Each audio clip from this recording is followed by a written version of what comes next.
Today, I want to address the term supernatural Christianity. This is a term that you may have heard. I know I've heard it a lot all throughout the years. And if you were to ask me years ago what my vision was, I might have said something like this. I might have said that my vision was to see supernatural Christianity restored to the church and restored to the earth. And while I still resonate with that statement, I no longer use that language because what I realized is that all of Christianity is supernatural from start to finish. From the virgin womb to the empty tomb to the man on the throne who dwells in his own, all of Christianity, all of the gospel is supernatural. In fact, Paul says in Romans chapter 1, verse 16, which is one of my favorite verses, he says, "For I am not ashamed of the gospel of Christ, for it is the power of God for salvation to all them that believe." Paul said that it's the power of God. The gospel is the power of God for salvation. Notice that he did not say the gospel is the instruction of God for how to be saved, or the gospel is the doctrine of God about salvation. Now, it includes instruction and doctrine, but it takes power from on high, from heaven, to regenerate our spirit, to save us from ourselves, to transform us from lost sons of Adam to redeemed sons of God. In another passage in John chapter 1, verse 12, it says, "As many as received him, as received Christ, to them God gave the power to become the sons of God." The gospel is not the pressure to perform, it's the power to transform. It's the power to become a son of God. And we need that power from start to finish, from the new birth all the way up to the resurrection of the body. We need the supernatural power of God as revealed through the love and grace and truth of Jesus Christ, his wonderful Son. But, sometimes we create a dichotomy where there really is no dichotomy. What I mean is we have two different classes of Christianity. We say, "Oh, this is supernatural Christianity, and this is the other kind." I don't even know what you would call that, right? You might hear someone say, "Well, we don't embrace, at our church, we don't embrace the supernatural aspects of Christianity, the charismatic aspects. We don't embrace things like miracles and tongues and healing, And they might do that for whatever reason. They might have some, there's been some weird doctrines throughout the years, but, it's plain as day in the Bible.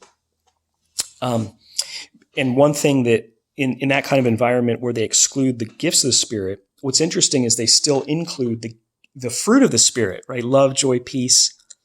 But see, both the gifts of the Spirit and the fruit of the Spirit are of the Spirit. They're all supernatural in that they don't originate from us, from human flesh. They are from God. They are from heaven, right? So while we know we can't do things like healing and miracles and prophecy on our own, right? The gifts of the Spirit, we can't do them on our own. We don't have the power within ourselves to do those things.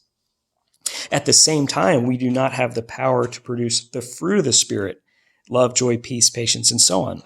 That's why it's called the fruit of the Spirit, not the fruit of the believer. And it's not the fruit of John. I might have, a day where I'm distracted and I feel like, I'm getting sidetracked in my walk with the Lord, and I might notice some attitudes cropping up, right? I've noticed that, some angers or frustrations, and I'll be like, "Where's the peace? Where'd that go?" And then I realize, oh, it's the fruit of the Spirit, right? Not the fruit of myself. And I want to, so I hope that clears things up as to how there's only one Christianity, and it is supernatural in that it's from God. God is God. God is supernatural. When God does something in heaven, he doesn't say, "Angels, everyone, stand back. I'm about to do something supernatural." No, he's not bound by the laws of physics. He is the creator, not the created, right? And so I want to end with one passage that I think is pretty awesome. And that's out of the book of Romans. And it addresses the law covenant given through Moses.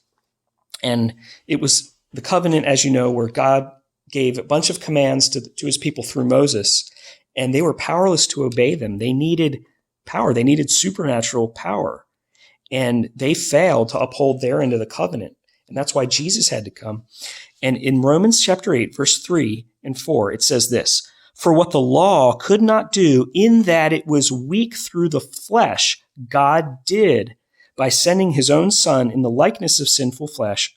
On account of sin, he condemned sin in the flesh, that the righteous requirement of the law might be fulfilled in us, who do not walk according to the flesh, but according to the Spirit. I love that. What the law could not do, God did. What religion could never do, what we could never do on our own, God did. He did it for us. He did it by sending his Son and fulfilling man's end of the covenant so that the supernatural new birth, the salvation of God, could come to us. So I just love that. It's all supernatural from start to finish. So I hope that this video blessed you, and I'll talk to you soon. Bye.